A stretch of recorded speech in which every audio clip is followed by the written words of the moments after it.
Hey everyone, this is Narendra and you're watching to my channel BioGuru. In this video, we are going to learn about sexual reproduction in flowering plants. What is that? Let us see. Flower, a fascinating organ of angiosperms. Here, the several hormonal and structural changes leads to the development of flowers. Now, what are these flowers? Flowers are the reproductive parts or reproductive organs of angiosperms. So, it is very important to study about the flowers. First, let us study about its structure from bottom to top, that is from outside to inside. So what are the parts are present? Let us see. So here this stalk like structure, can you see? So this one is called as pedicel. Pedicel is the stalk of flower, right? So the bulged portion over here of pedicel, head like structure, so that is called as thalamus, or it is also known as receptacle. On this thalamus, other floral whorls are arranged. So those floral whorls we are going to see from outside to inside. Systematically, these parts are arranged on thalamus. Where these flower parts are arranged? On thalamus, right?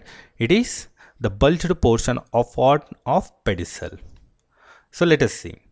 So this green color structure, right? It is called as calyx. Here I have written as a sepal. The whorl of this green color structure is called as calyx. Now, if you take a single unit leaf-like structure, that is called as sepal. So, the whorl of sepal is called as calyx. This is going to form the outermost whorl. After this, there is a one more whorl which looks like modified leaf, colorful, which are colorful, and these are called as corolla. The individual units are called petals. So the whorl of petal, right, it is called as corolla. After this, there is a whorl of sex organs.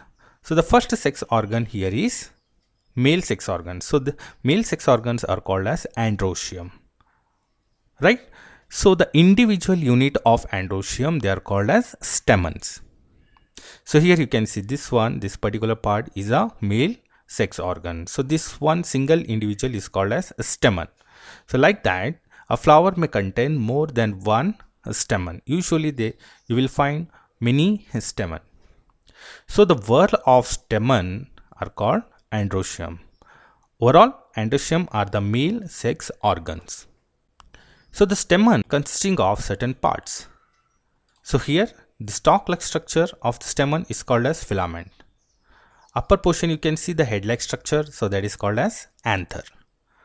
So anther and filament, they are the parts of male sex organ, that is stamen, and the whorl of stamen is called as androecium, and the stamen is the unit of androecium. Clear? So moving to the next whorl, that is female sex organ, that is gynoecium. So this centrally placed part of the flower is called as gynoecium, which is nothing but it is a female sex organ. The unit of gynoecium is called as pistil or carpel. There are two alternate terms like pistil and carpel. So here it is also having its own parts. Let us see. So this bulged portion is called as ovary. The bottom bulged portion of the pistil or carpel, it is called as ovary. Above that you can see stalk-like structure. It is called as style. And there is a head-like structure here at the top. It is called as stigma. So stigma, style, ovary, they are the parts of what? Female sex organ, that is pistil, or it is also called as carpel. And the whorl of pistil or carpel is called as gynoecium. Gynoecium overall it is female sex organ, androecium it is male sex organ. Clear? Okay. So now we are going to study about the anther. Anther is defined as bilobed, dithecous and tetrasporangiate. So what does it mean? Let us understand. In order to understand, we need to take the section of anther. which section? Cross section, that is transverse section. So when we take transverse section of this anther, so it looks like this. So this diagram is of transverse section of anther, which is a three-dimensional cut of an anther, right? So here this part is the filament as usual. So these structures are nothing but they are the anther lobe. So here a typical stamen consisting of two lobes, right? Two lobes of what? Anther. The head portion is called as anther. Here you can see clearly. So this is a one lobe and this is another lobe. So here the anther is having two lobes. So this is actually the one lobe and this one is the another lobe. So there are two lobes. Hence the anther is said to be bilobed. Why it is bilobe? It is because anther is having two lobes. Clear? Now, this lobe is having a space. That space is called as what? Theca. There are two theca in each lobe. So in this lobe, we know that there are two lobes. So because of that, it's called as bilobed. So in each lobe, there are two theca. This one lobe consisting of two theca and the another lobe is consisting of another two theca. So how many theca are there? In each lobe, two theca. So hence it is called as dithecous. Clear? So anther is defined as bilobed and dithecous. Bilobed, it is because it is having two lobe. Anther is having two lobe and each lobe is consisting of two theca. So hence dithecous. And this two theca is separated by a longitudinal groove running lengthwise. This one. So theca are separated by a longitudinal groove running lengthwise. So this groove is called as line of dehiscence. We'll understand later on what is the meaning, what is actually the function of line of dehiscence. Clear? So inside theca, there is a structure that is called as microsporangium. Microsporangium located at the corner of each theca. Right? So there are four microsporangium. So in each lobe, there are two microsporangium. So here, two microsporangium and this side there are two microsporangium. So overall, how many microsporangium are there? 1, 2 and this one 3 and here 4. So 4 sporangia. Sporangium is a singular term. Sporangia is a plural term. So here 4 sporangia are there. So because of that, this anther is called as tetrasporangiate. Tetra means here 4. Sporangiate means here sporangium. How many sporangium? 4. 2 in each lobe. Clear? So overall now anther is defined as, a typical anther is defined as bilobed, dithecous and tetrasporangiate. Is that clear? Very good. So moving to the next. So the microsporangium is going to become pollen sac after development, and then this pollen sac consisting of these spherical structures, they are called as pollen grains. Right?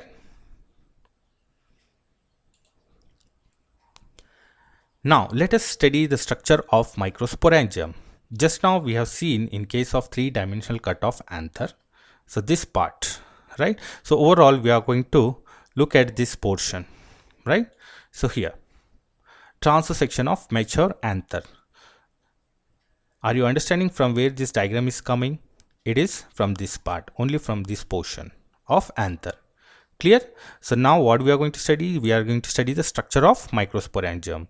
So it is very important for 5 marks. So it is having certain layers. So what are those layers? This is outermost layer, right? So this layer is called as what? Epidermis. There is a one more layer inside to the epidermis. So that is called as endothecium. Inside the endothecium, there is a one more layer. So this one is called as middle layer. And there is a one more layer inside to that, that is called as tapetum. Clear? Now, inside the tapetum, there is a tissue that is called as sporogenous tissue.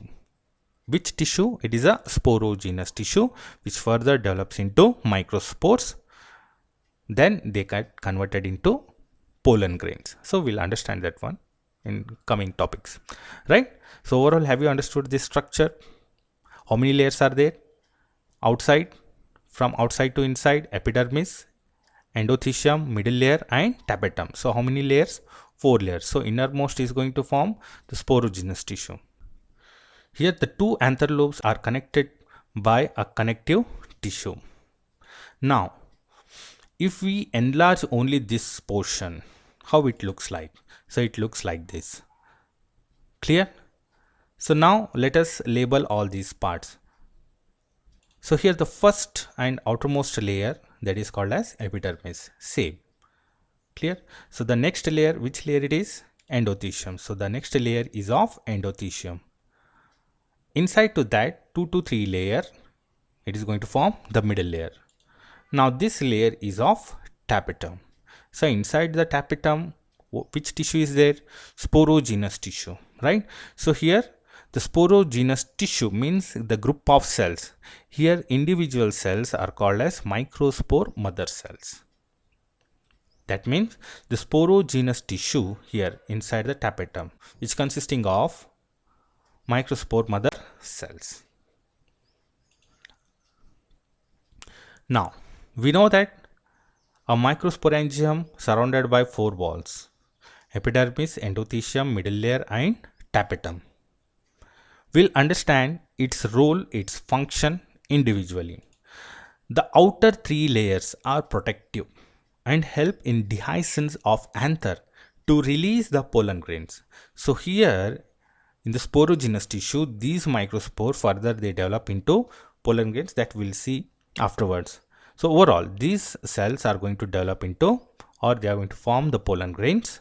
After the formation of pollen grains, that should be released outside.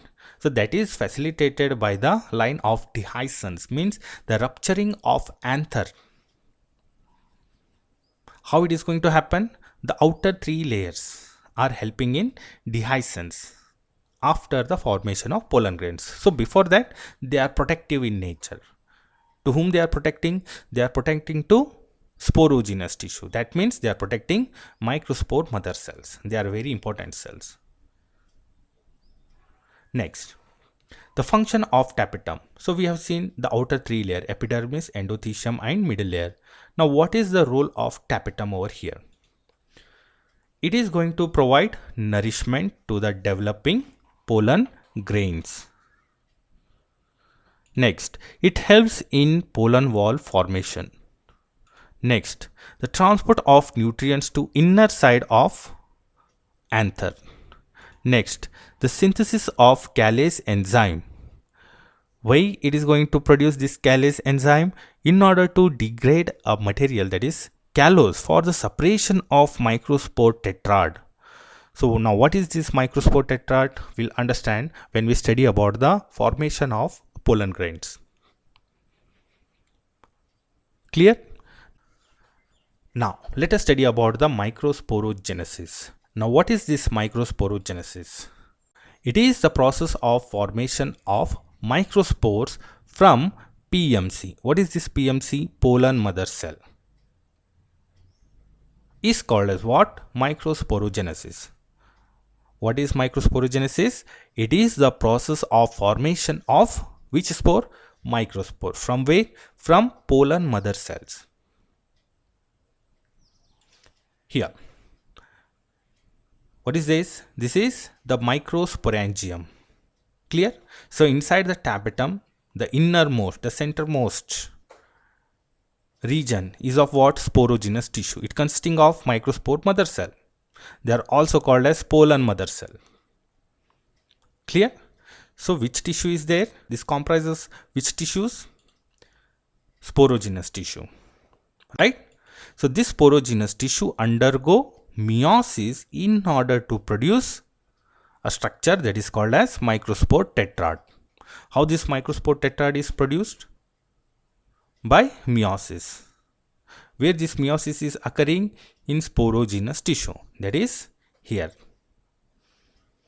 Microspore mother cells means polar mother cells, they undergo what? They undergo a cell division, that is meiosis. And it is going to produce what?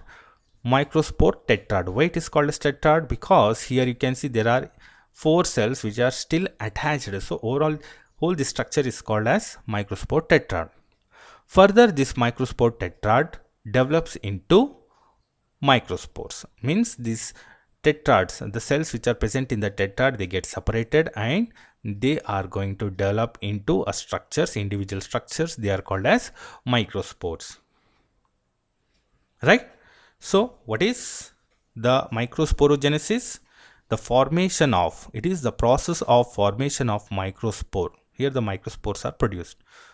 From where they are produced? They are produced from PMC, that is pollen mother cells. Where these pollen mother cells are present?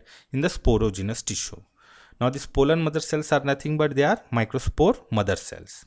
Clear? So further, microspores going to develop into pollen grains. Further, these pollen grains are released from the anther after the dehiscence of anther. Right? So here the pollen grains are produced. Here actually the microsporogenesis is going to take place. The formation of pollen grains is going to take place inside the anther. Then after formation of pollen grains, outer 3 layer they are going to dry, they are going to lose the water, then they are going to rupture along this line that helps in the release of pollen grains. So what is going to happen after the release of pollen grains, that we'll study afterwards. Is that clear? Very good. Moving to the next one. Now let us study about the structure of pollen grain. So here this is a diagram of pollen grain. We know that pollen grains are nothing but they are male gametophyte. So pollen grain represent male gametophyte.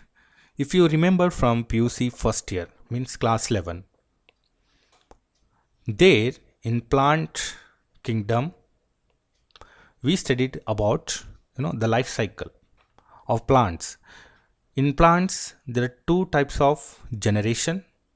Plants exhibit 2 generation in their life cycle. One is sporophyte, another one is gametophyte. So there is an alternation of generation in the life cycle of plants. So here this structure, pollen grain, is representing male gametophyte, which is going to produce male gametes, which helps in sexual reproduction. Clear? Now let us look at the structure of pollen grain. So pollen grain, we know that its structure, how it is, what is the shape of this pollen grain? It is spherical, right? And what about its diameter? Its diameter is from 20 to 25 micrometer. Its range is from 20 to 25 micrometer. Now, here the structure of pollen grain, it has 2 layers. It is consisting of 2 layers. The outermost layer is called as exine, right? So this layer is actually a very hard layer. Why it is hard? It is because of the material by which it is made up of. So that material is very important over here. In examination, they may ask, question may come, name the material by which exine is made up of. So that material is sporopollenin. Note it down. Which material it is? Sporopollenin, which makes the outer layer of pollen grains. And what is the name of that outer layer? Exine. So this sporopollenin is extremely resistant and can withstand high temperature, acidic and alkaline condition, and even the enzymes. There is no known enzymes which can degrade this material, that is sporopollenin. And it has, means here the exine has got a prominent aperture. Can you see this aperture? So this is aperture, there is one more aperture, and here also there is one more aperture. There is an opening, and this aperture is called as germ pore, right? So germ pores, they are present on external layer, outer layer, that is exine, and this is the region where the sporopollenin is absent. So this is also very important for exam point of view. In examination, they may ask like, name the region where the sporopollenin is absent in pollen grain. What is that region? Germ pore. Clear? As I already told you, pollen grain has got two layers. Outermost layer is exine. The innermost layer is, so this is the innermost layer, is intine. Right? So the intine is thin and continuous layer. When you compare the exine and intine, the exine is having some kind of articulation. So there may be different type of articulation, means designs. Here the spiny appearance is there. Sometimes it may have some, like football like appearance. So it has got different. If you observe the pollen grains under microscope by taking from different flowers, so you will see the varieties of designs. But the intine is smooth and continuous layer, and it is made up of a material that is cellulose and pectin. Clear? Next, it has got two cells. Pollen grains has got two cells. So this one large cell is called as vegetative cell. Vegetative cell is large and it contains irregular nucleus, large nucleus and irregularities. Also, because of this size, it contains food reserve. Vegetative cell contains food reserve. This is a one more cell which is actually floating in the cytoplasm of vegetative cell. So that cell is called as generative cell, and it is having spindle shaped nucleus. And this cell, generative cell, is actually floating where? It is floating in the cytoplasm of vegetative cell. So overall, how many cells are present in the pollen grains? Two cells, the large one and the smaller one. The large one is vegetative cell with irregular nucleus and having food reserve, whereas the smaller one, it is called as generative cell, and it is having spindle shaped nucleus, and it is floating in the cytoplasm of vegetative cell. Clear? Here 60% of angiosperm pollen grains are shed at two-celled stage. We know that there are two cells, vegetative cells and generative cells. Majority of the angiosperm, here 60% of the angiosperm, they shed their pollen grains at how many cell stage? Two cell stage, which is considered as immature male gametophyte. The rest of the percentage, that is 40% of angiosperm, they are going to shed at the three cell stage. Now from where these three cells are coming?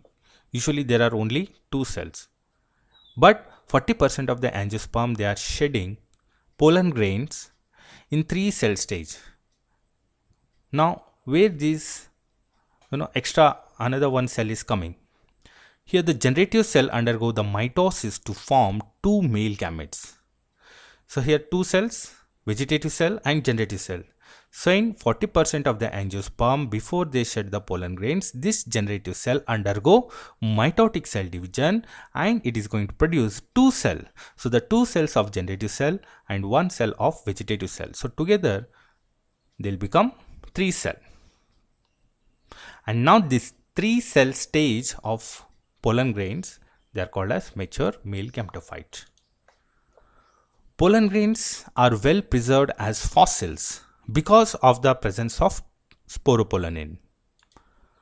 The viability of the pollen grains after they are shed depends upon the temperature and humidity. And of course, they are also depend on viability of the pollen grains also depend on type of species. In cereals like rice and wheat, the viability is around 30 minutes. Whereas in case of the members of Rosaceae, Leguminosae and Solanaceae, they maintain viability for few months. So here the viability of pollen grains ranges from 30 minutes to few months. Some interesting information about pollen grains. What is that? Let us see. Here the pollen grains can be stored for a long time. How it is stored? It is stored in liquid nitrogen at the temperature minus 196 degrees Celsius. And this type of preservation is called as what? Cryopreservation. Clear? Such stored pollen grains can be used as pollen banks similar to seed banks in crop breeding programs. Here the pollen grains are also known for the allergies. They are the reason for causing severe allergies and bronchial afflictions in some people, often leading to chronic respiratory disorders like asthma, bronchitis, and some other disorders. It may be mentioned that Parthenium or carrot grass that came to India as contaminant with imported wheat has become ubiquitous in occurrence and cause pollen allergy. Pollen grains are also used as food supplements. It is because pollen grains are rich in nutrients and used as food supplements. In Western countries, a large number of pollen products in the form of tablets and syrups are available in the market. Pollen consumption has been claimed to increase the performance of athletes and race horses. Palynology. Now, what is this palynology? It is the study of pollen grain. The study of pollen grain is called as palynology. That's it for today. Hope you found this video useful.